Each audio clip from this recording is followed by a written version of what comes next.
Enzo Recto, kalaban ang katiwalian at kasinungalingan, kakampi sa katotohanan at kabutihan. Kumusta mga bossing? Heto na naman tayo at pag-uusapan ng mga maiinit na pangyayari at trending sa larangan ng politika sa loob ng social media. Maka, Duterte, wasak dito, at Sara, wala na talagang kawala. Matapos na ipagmalaki ng mga alipors ni Duterte sa Senado na hindi nila papayagan na masibak sa pwesto si Sara, lalo na ang mga mapagpanggap na kaalyado ni PBBM. Kaya nga heto, inilabas ang mga pagiging tropo. Nagpaliwanag pa siya na na magiging bias sila. Magkakaroon ng special session. Saan namang sako ng gawgaw niya hinugot yun? Obligasyon nga nila eh. Trabaho nga nila na gawin yun eh. Tapos ngayon magmumukha silang bias. Ngayon sila nagmumukhang bias nung ayaw nilang mag-hold ng special session. Exactly yung opposite. Ngayon, yung reklamo ng Senado na bakit naman napaka-late na. It doesn't matter na-transmit na sa kanila whether late o hindi. Ibig sabihin, late man o hindi, kailangan nilang gawin yung kanilang tungkulin. Diba? Pag na-transmit sa kanila, gawin na nila forthwith. Ibig sabihin, immediately. Magmumukha silang hindi sumusunod sa konstitusyon. Mga senador pa naman sila. Lalo na kung yung pag-lift ng bank secrecy laws ay mapapakita na meron talaga mga anomalous na mga accounts in their millions na pumasok sa bank account ni Vice President Sara Duterte. Kung yun ay mapapatunayan, tingin ko ay may implicate sila ron kung sila ay boboto against conviction. Gawin nyo naman yung trabaho nyo. Or else, ay hahatulang kayo ng mamamayan, hahatulang kayo ng kasaysayan, whether dito sa eleksyon na parating or sa 2028. Sa Philippine politics, 4 months is a lifetime, di ba? Lalo pwede mangyari, lalo na kung ang kalaban mo, mga Duterte. Lalo na kung meron pa diyang lumalabas na mga revgob. No? Meron ka pang assassination, di ba? Na dati pang sinabi ni Baste, last year pa rin, di ba? Mas maaga si Baste. Baka mangyari sa inyo yung nangyari sa Romanov at kay Mussolini. Actually, nagsimula yan kay Digong noong January 28. Nung sinabi niya na, buti na lang, wala nang tokhang. Kung hindi, baka nasama siya. Itong mga to, hindi lang threat yan. Sa dami ng napatay sa tokhang, di ba?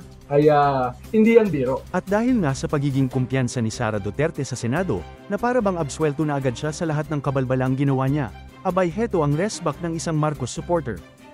Hindi mo siya pupunta mga kutsero sa kanyang sariling impeachment hearing, sabi ni Sara Duterte. Buang ka ba, te? Hindi ka pupunta sa iyong sariling impeachment hearing? Uy, mandatory yun, te. Hindi pwede umabsent ka doon. Bawal ang proxy. Absent ka na naman. Oo, as if naman nakaka-intimidate ang presence mo sa lahat ng pinupuntahan mong lugar, te. Pero, syempre, alam natin lahat, mga kutsero, na ano lang yan, pa-show lang niya yan.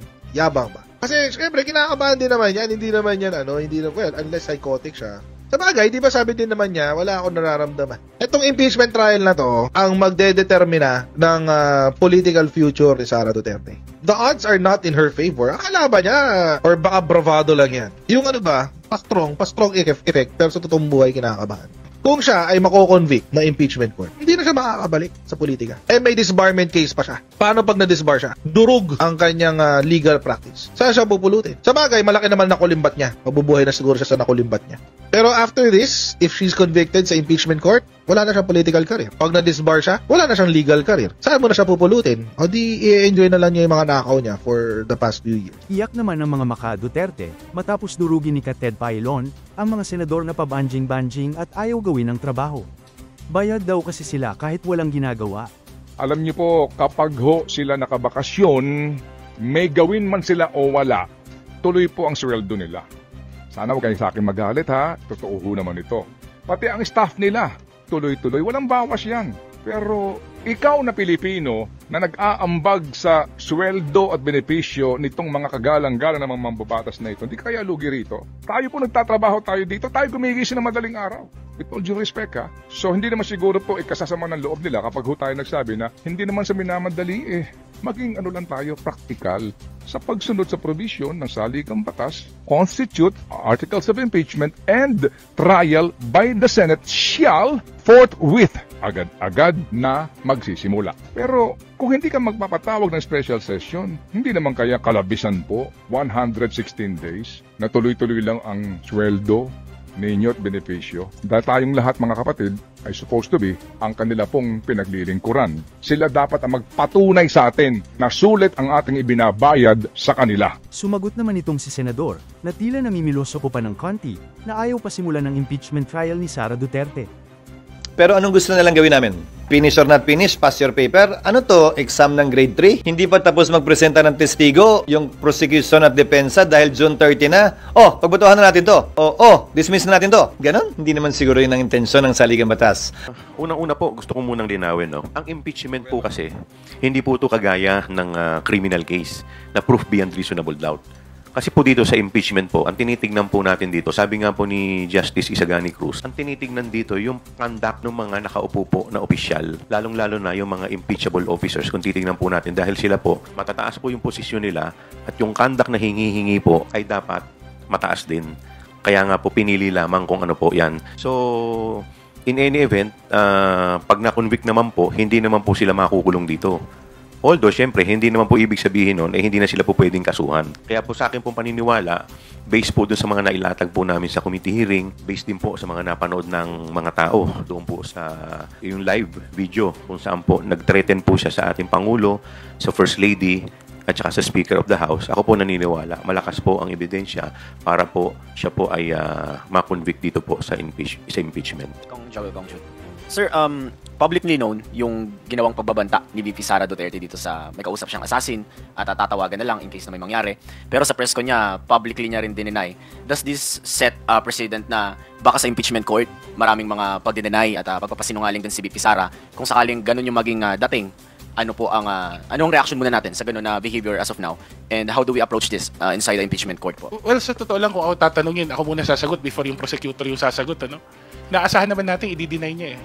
Pero hindi yung nagdi-deny yung video yung pinakita natin. Hindi po ma-i-deny na milyon-milyong Pilipino ang narinig, hindi lang sa Pilipinas kundi sa buong mundo, ng isang halal na pangalawang Pangulo ay pagbabantaan ang nakaupong Pangulo ng ating bansa. Ang unang ginang at ang Speaker ng House of Representatives. In the end, hindi lang to usapin na her word against ours. There is evidence to show that she did it, that she made the threats, and that it is the position of the House, kaming pumirma sa impeachment, that she needs to be made accountable for that. Hindi ho ordinaryong usapin ng isang nakaupong Vice Presidente magsasalita ng ganung paraan, sa ganung paraan, at siya din she stands to benefit in case magkaroon ng vacancy sa tanggapan ng pagkapangulo. Bunyog, halikan na kasama ka. Bunyog, kapag buklod ay may pag-asa. Luzon, Visayas, Mindanao, isa ang pananaw. Sa bagong Pilipinas ang bunyog isisigaw.